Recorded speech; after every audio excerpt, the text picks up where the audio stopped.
আলে ফেরাউন ওয়াল্লাযিনা মিন ক্বাবলিহি, খালি ফেরাউনের গল্প, ফেরাউনের গল্প।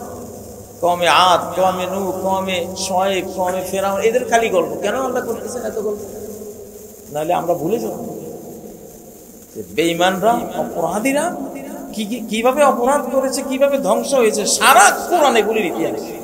ঠিক নয়? তো আল্লাহ যে কোরআনে ফেরাউন, নমরুদ, সাদ্দাত, হামান, কারুন এদের ইতিহাস শুনিয়েছেন, বারবার রিপিট করেছেন। কেন রিপিট করেছেন? রিপিট না করলে বান্দারা ভুলে যাবে। এটা কোনো নরমাল কথা না, এটা কিন্তু একটা বিশাল দর্শন, দার্শনিক তত্ত্ব কোরআনের।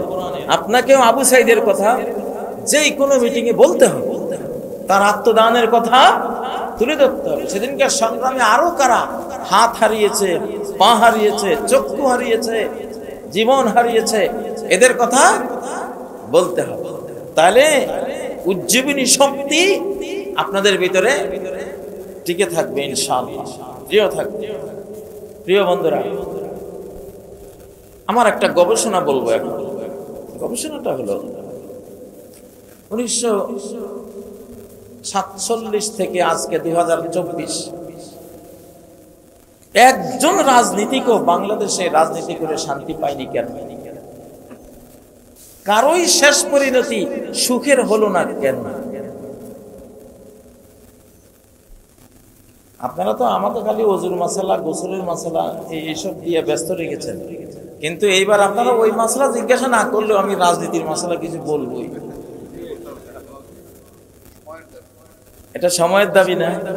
কেন 1947 পর থেকে সেই আইয়ুব খান, হায়রে যন্ত্রণা, হায়রে তারে পচা ডিম দিয়া বাঙালিরা অপমান বেইজ্জতি করতে করতে লাস্ট বাংলাদেশ ছেড়ে পালাতে হয়েছে।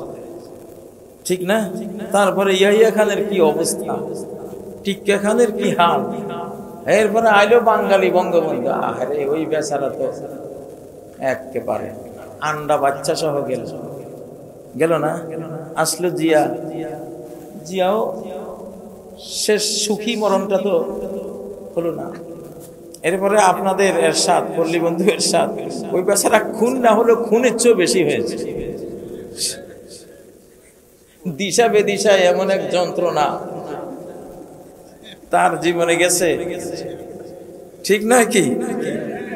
এরপরে খালেদা জিয়ার তো অবস্থা, কদিন আগে এতিমের মাল খাওয়ার দোষে ওনাকে তাই মিথ্যা অপবাদ দিয়ে ওনার কি করছে।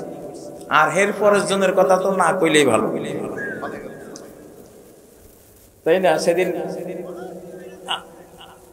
তো এখন যারা আছে, আমি সেদিন মন্ত্রণালয়ে ঢুকেছিলাম, উপদেষ্টা একজনকে বলেছিলাম, ভাই এখন তোমাদের পালা। আমি তো কারো পরিণতি ভালো দেখি না, কারো পরিণতি ভালো দেখি নাই। তো তোমরা তো প্রশ্ন করবা না, আমি প্রশ্নটা তুললাম, জবাবটা আমি দিয়ে যাচ্ছি। এই মানচিত্রটা 1947-এ মূর্তি পূজারীদের হাত থেকে কেড়ে নিয়ে আল্লাহ তাআলা দিয়েছিলেন তার সেজদার ভূমি হওয়ার জন্য, মুসলিম মানচিত্র হিসেবে দিয়েছিলেন, ঠিক নয় কি? এবং জিন্না, মোহাম্মদ আলী জিন্না কোরআন হাতে নিয়ে বলেছিলেন, দিস ইজ আওয়ার কনস্টিটিউশন। এই যে দেখেন, মুখস্থ আছে মানুষের। ওনাকে প্রশ্ন করা হয়েছিল নতুন রাষ্ট্রের কনস্টিটিউশন কি হবে, জিন্না তখন এই কোরআন হাতে নিয়ে বলেছে। আল্লাহু আকবার। আসল দোষটা হয়েছে এখানে, আসল দোষটা হয়েছে এইখানে। কেউ শান্তি পায়নি, সুন্দর পরিণতি নিয়ে কেউ যেতে পারেনি। আমি উপদেষ্টাদেরকে যার কাছে গিয়েছে বলে আসছি যে তুমি সবাইকে জানাই দিও যে এই দেশে রাজনীতি যদি করো, তিনটা জিনিস লাগবে। ইসলামিক, এক নম্বর ইসলামিক কোরআনিক হতে হবে। যদি তুমি একটা সুন্দর পরিণাম নিয়ে মরতে চাও, সফল রাষ্ট্রনায়ক হিসাবে, প্রধানমন্ত্রী হিসাবে, যুগ যুগান্তরে এই 18 কোটি 20 কোটি, বা অনেকে বলে আসলে আমাদের জনসংখ্যা 30 থেকে 40 কোটি, কিন্তু স্বীকার করে না। আমার মনে ওইটাই সত্য। যাই হোক, খালি এত মানুষ আসে করছে, যেখানে যায় লোকে লোকারণ্য, মসজিদে যায় মসজিদ ভরা, সাপের খেলা দেখায়, ওখানে তো দেখাই যায় না, জুতার উপরে খাড়াইও দেখায় না, লোকে লোকারণ্য। ও চানাচুর বিক্রি করে, লোকের কোনো অভাব নাই। মাহফিলে যান, দেখেন আলহামদুলিল্লাহ, যেখানে যান সেখানে অনেক লোক না। সৌদি আরবে যদি এই পরিমাণ লোক সরকার দেখে, পুলিশ টুলিশ দিয়া অ্যারেস্ট ম্যারেস্ট করে কিয়ামত করে ফেলুন। এত লোক কেন? আপনারা তো এই দেশের টের পান না। আল্লাহু আকবার।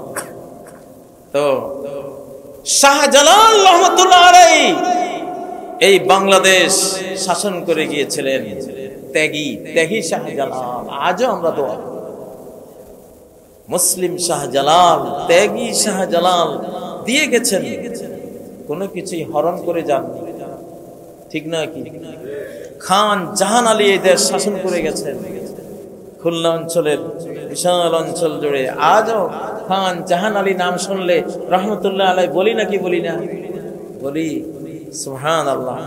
শাহপরান, তারপরে শাহ মাকদুম, এগুলি এরা সব তো সেই যুগের শাসক।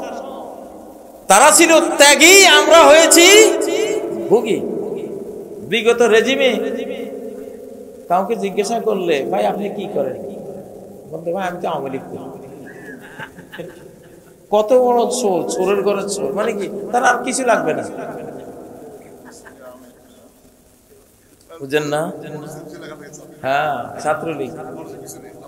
যাক বাবা, তোমরা ছাত্রলীগের হয়তো শুনতেছো, ভাই তোমাদেরকে এখন তোমরা তওবা করো, ইস্তেগফার করো, ভালো হয়ে যাও ইনশাআল্লাহ।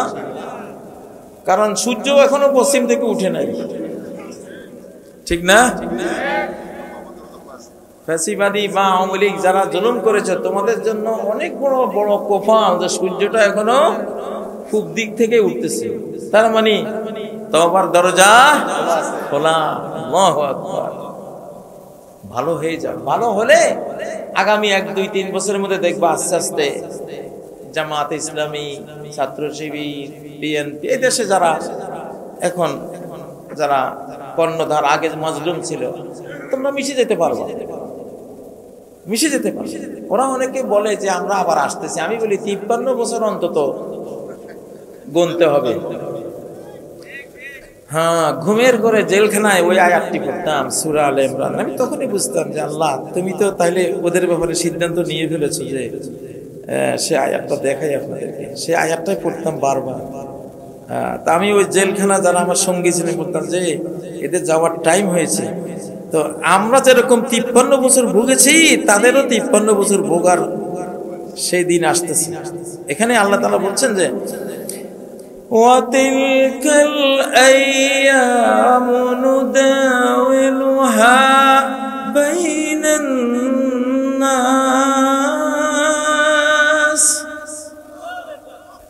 দুঃখ আর সুখের ওই দিনগুলি, জয় আর পরাজয়ের ওই দিনগুলি আমি সবসময় এক গোষ্ঠীর উপরে, এক গোষ্ঠীর কাছে রাখি না।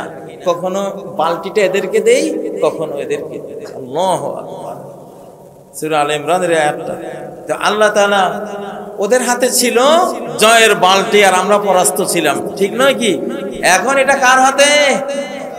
তোরা যে বলছে আবার ফেরত আসবো, অন্তত 53 বছর পরে, কারণ আমরা 53 বছর ভুগেছি, ঠিক নয় কি? হ্যাঁ, অতএব তোমরা এত তাড়াতাড়ি ফেরত আসবা, এটা অসম্ভব, অসম্ভবের উপর অসম্ভব। এটা সুন্নাতুল্লাহর খেলাফ।